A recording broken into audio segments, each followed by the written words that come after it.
Hi everybody, welcome back. Thank you so much for watching. So as you can probably guess, this is the makeup I was wearing in my Project 10 Pan finale video. I had a lot of positive feedback and a lot of people requesting a tutorial.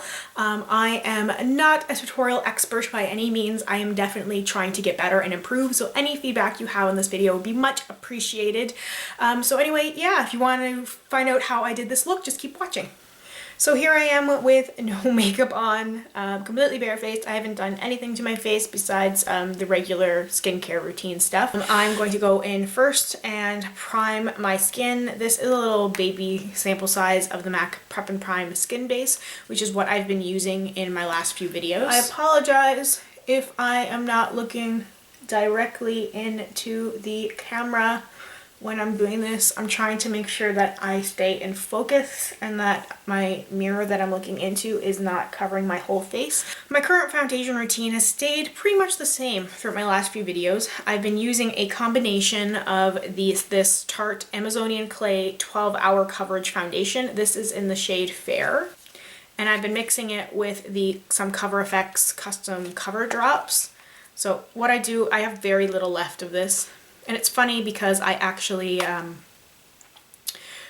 wasn't crazy about this until I started mixing it with the CoverFX drops. I have the CoverFX drops in N20. I should have got an N10.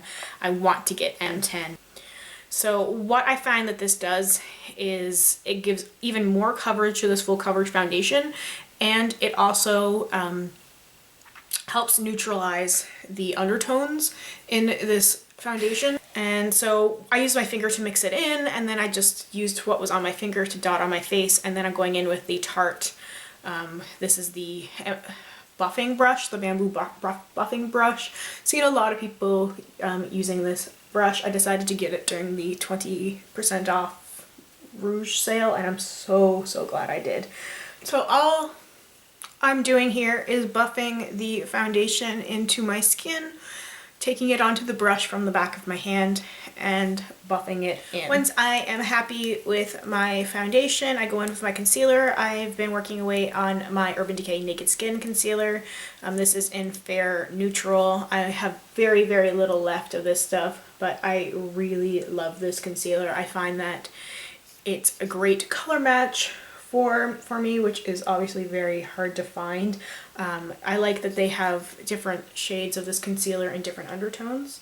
So I usually just put a little bit under my eye to brighten, a little bit on my chin area because I sometimes get a little bit of redness there.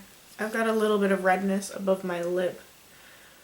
So I'm going to put some concealer there, and then on my psoriasis patch, which is slowly healing, I put a little bit up there. Then I just go in with my beauty blender and blend all of that out. Then before moving to some setting, I'm taking this concealer palette from Makeup Forever. I'm using this lightest shade right here. I'm really glad I invested in a concealer palette just because I feel like it's been working so well for me. And I'm just using this tiny concealer brush to pack a little bit of concealer directly onto that psoriasis patch I have on my forehead, because it does run pretty red.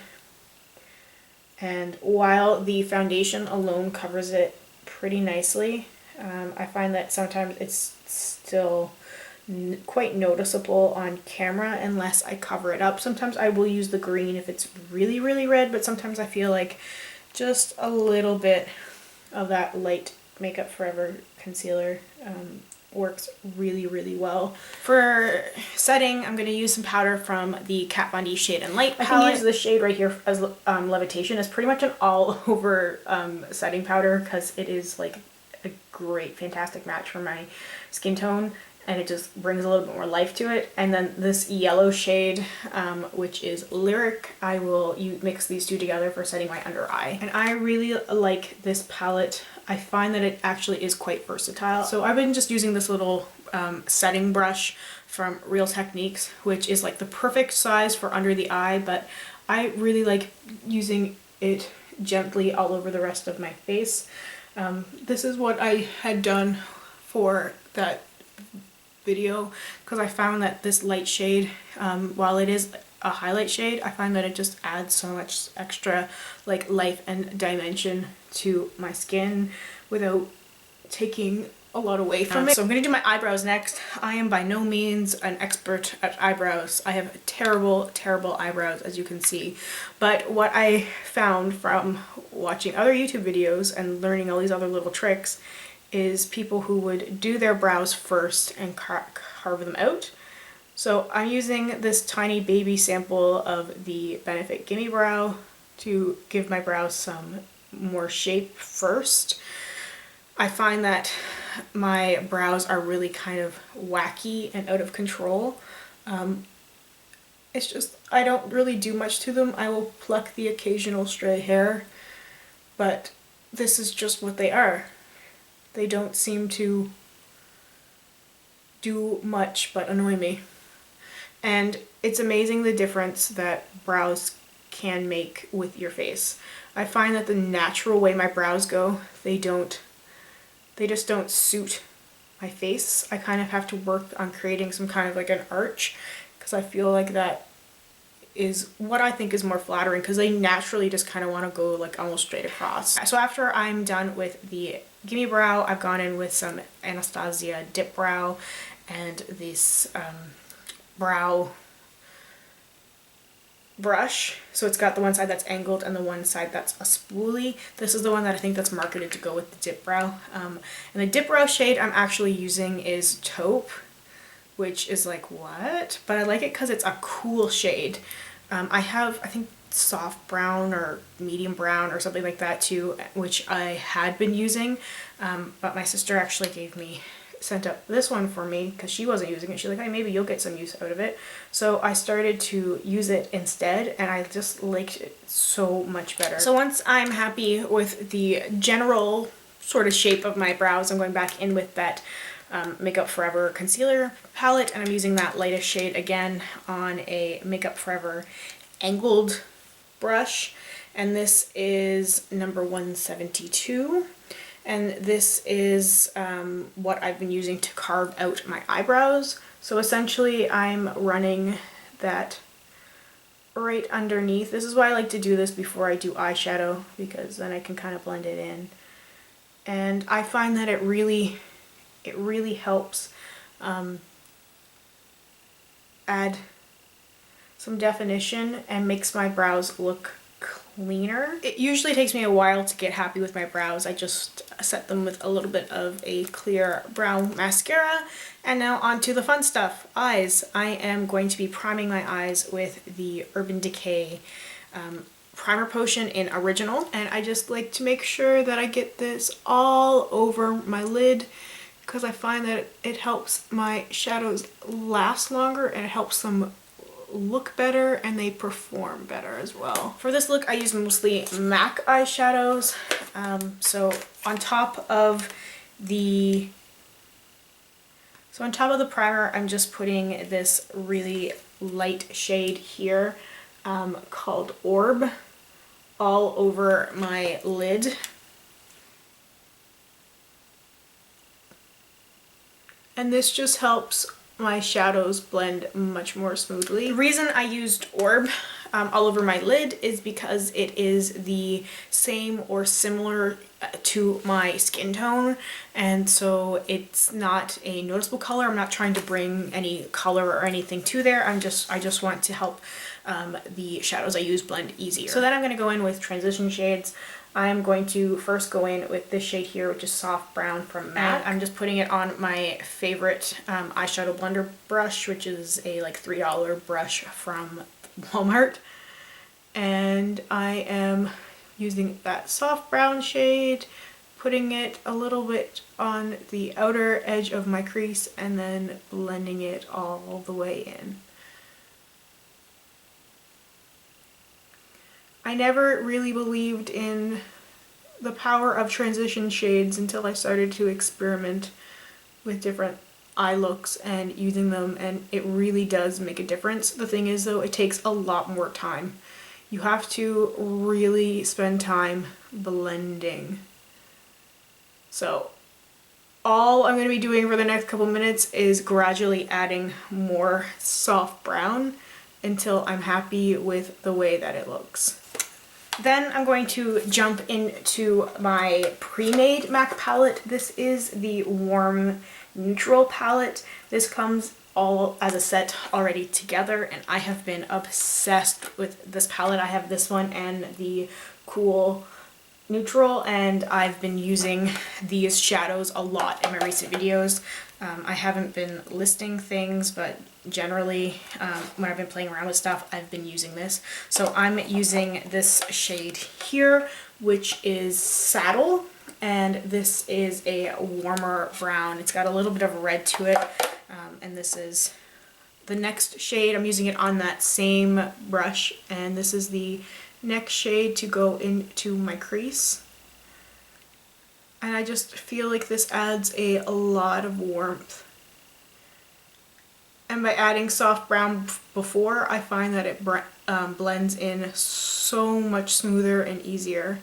And again, it's the same thing. It's like I'm pressing it on to the outer to get, like, I want most of the shadow to be on the outer corner of my eye, the outer portion of the crease, and then I am blending it in. And it's just a lot of blending. Then I'm going back one more time to my palette, and I am going to be picking up this beautiful reddish brown shade here. This is Brown Script. So I'm picking up some Brown Script onto a Real Techniques Essential Crease brush. And I like this one because it's smaller, so I don't get the brown script everywhere. I can kind of concentrate it more towards the outer and the lower portion of the crease, as opposed to the higher portion of the crease where I have soft brown and Saddle. Once I've got the shadow on there, I'm going back in with a clean, fluffy crease brush. This is the 217 from MAC, and I just really am using this to help blend everything together, so there's no sort of harsh edges. So there's no harsh edges, and everything is a little bit more seamless. Now I'm going back in with the Warm Neutral palette, and this is for the fun stuff. This is what everyone I think has been liking. I've been using these two shades right here, Creative Copper and Lemon Tart. Creative Copper is a beautiful coppery gold shade. This is what it looks like here. It's probably pretty dupeable. I just really like the finish of this, although I definitely need to use it with Fix Plus, and I don't like using it without Fix Plus. I generally will spray a little Fix Plus directly into the eyeshadow pan. I know that's kind of frowned upon, but I mean, if you pack the stuff on your brush and then spray your brush, I just find it never works quite as well. And I like to do this with shadows that I'm only going to use with Fix Plus. And Creative Copper was one of those shades that I first tried to play around with without using Fix Plus, and I hated it. And then I was like, it's so glittery, and I want it to be smooth and beautiful, and using the Fix Plus is what has done it. So I have picked that up on a MAC 242, which just is just a flat shadow brush. And I just think that this is a beautiful, beautiful gold shade. I find that this really works well with the warm brown shadows that are in my crease, and I'm just packing this on to my lid, and then when it kind of gets up to the crease area, I'm kind of just turning the brush a little bit, like turning it over, and I find that that helps blend it more smoothly into the shadows that are into my crease. So I will just keep building up the intensity of Creative Copper on my lid until I am happy with the way that it looks. I definitely am bringing it across the whole lid. Just kind of look at it as if you divided your eyelid into 3 sections. So you've kind of got the inner third, middle third, and the outer third, and the middle section is where I put most of this gorgeous shadow. So that is it for Creative Copper. Then I'm going to go in with Lemon Tart, which is a shimmery light yellow gold color, and I'm putting that on the inner portion. It's kind of unnecessary, but I find that it just brightens up a little bit. I am bringing it into the inner corner a little bit too. And I'm using it on that same brush because, you know what, that's how I do things. So because I've already done the foundation and everything, I can go back in and work on the lower lash line right away. I have been doing this before I apply eyeliner, so I just have on a pencil brush a little bit more of Creative Copper, which I am just dragging down a little bit onto the lower lash line. Then on that same pencil brush, concentrating more on the outer corner of my eye, the lower outer corner, I guess, I'm using some Saddle to help blend it all together, and I will be going back in after I have used Saddle with a little bit of that brown script.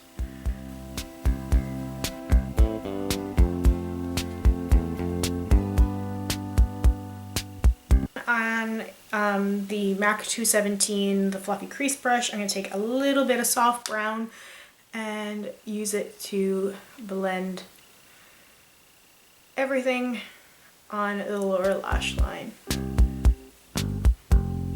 And honestly, I still find when you get to this stage, everything still kind of looks like a hot mess.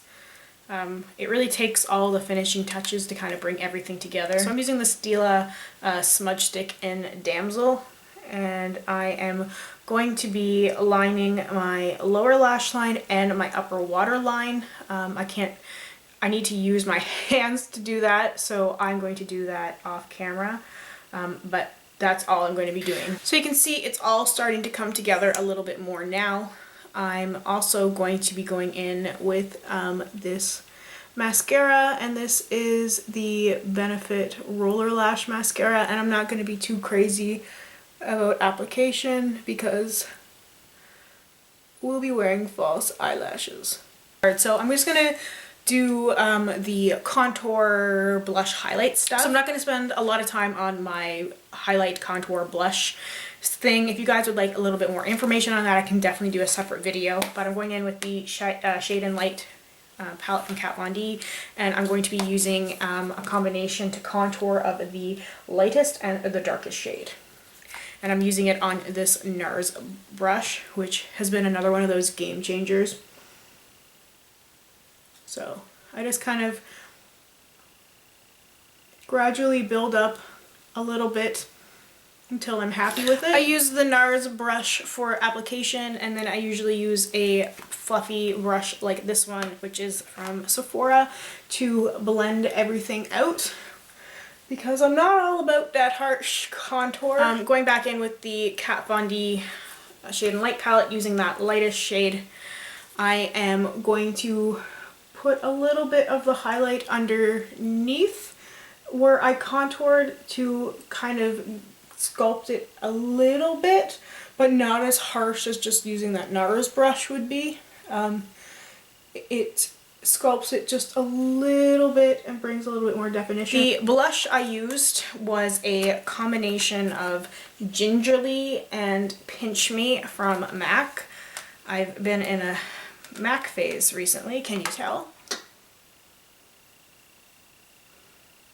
And I'm just using this big fluffy brush for a highlight. I've been using the Becca Jaclyn Hill palette. I use the shade Pearl a lot, which is this really, really light shade, but because I'm so fair, I find that it works so beautifully, and I just like to apply that to the top of my cheekbones and just a little bit around the side of my face for a little extra glow. For lips, I used this sheer lipstick from Urban Decay in Walk of Shame. So we're actually not completely done with everything yet. I just wanted to finish the face off before I did eyelashes, just so I can kind of show you guys the full face difference.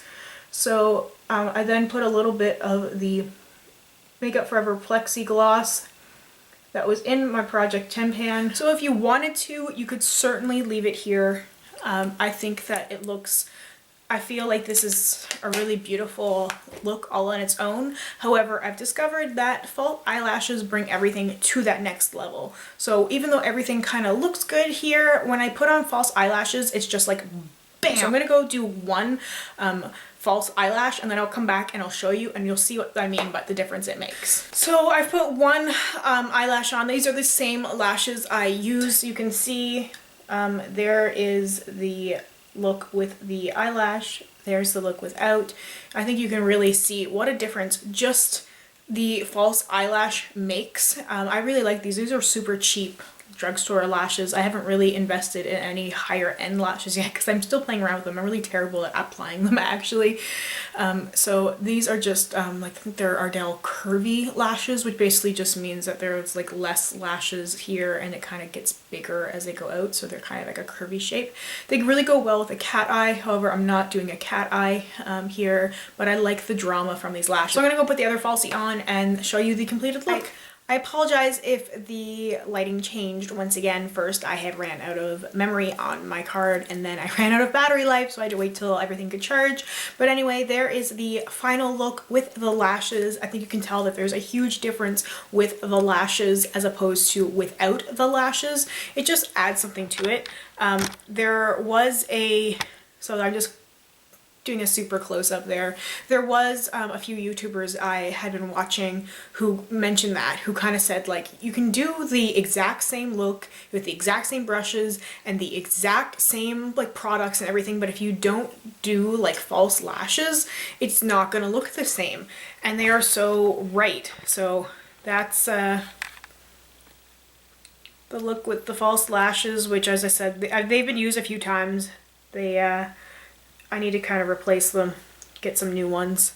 If anybody has any recommendations for false eyelashes that I should check out, let me know. So this is the completed look from my Project 10 pan finale. I hope you guys enjoyed this. I hope this was helpful to you guys. Let me know what you guys would like to see. So let me know if you guys would like to see anything specific from me, if you'd like to see anything in depth, if you'd like to see more eye looks, or if you want to see like an in-depth foundation routine or contour routine or whatever, just let me know and I will definitely do it because it's a lot of fun and I like doing what you guys want to see.